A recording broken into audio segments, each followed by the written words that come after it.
In 1949, mythologist Joseph Campbell wrote a book called The Hero with a Thousand Faces, and in it he detailed how it was that a hero went through a certain cycle. And all the heroes of history, all the myths, basically contain the hero going through the same cycle.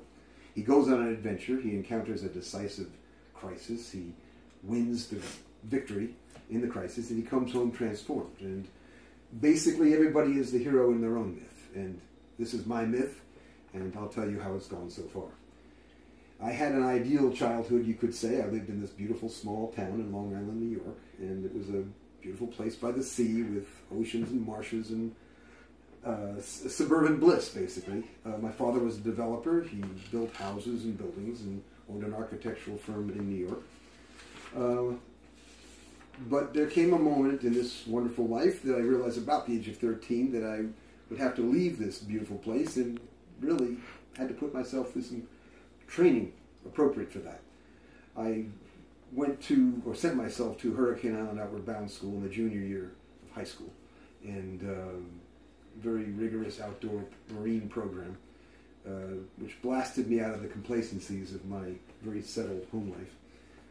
Made the decision that year not to go to college, which made me an enigma to my family and to my friends, since that was where the whole tide of everybody I knew was going, was to college.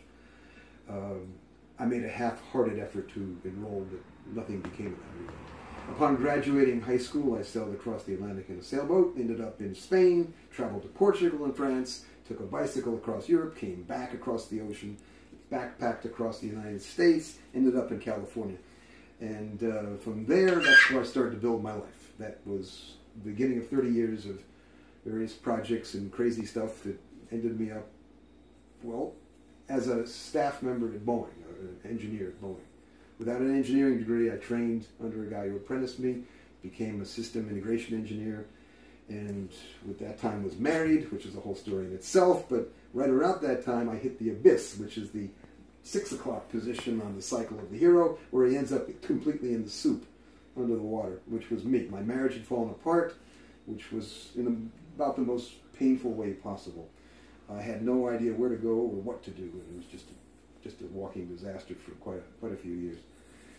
But during that time, I ended up learning how to build materials with earthen materials, houses and other structures like that. I went to Brazil, built houses down there, came back, worked at an Indian reservation in South Dakota, and still my personal life was utterly a wasteland.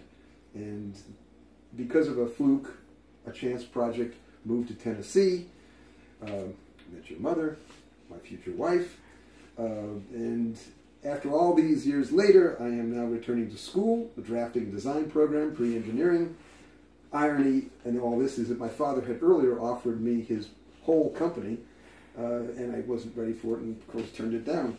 But very shortly, well, not such a long time ago, within the last year, he offered me his slide rule. And the slide rule is, for those of you who don't know, it's like an old-time calculator that is used to do scientific calculations in math. And it's before calculators and computers. And so he offered that to me, which actually meant more than even being given his company.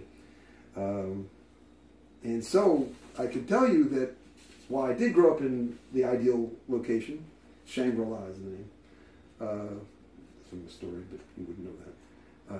It was too easy. There were no challenges there. I had to stretch my envelope in every direction possible, and in a short space of a few minutes I've been able to maybe give you some ideas to what I did to stretch myself. And now at the age of where most of my peers are either retiring or dead, I've got a young family and moving steadily through college, expect to graduate with an engineering degree in a relatively small handful of years, and I might just even decide to start a career.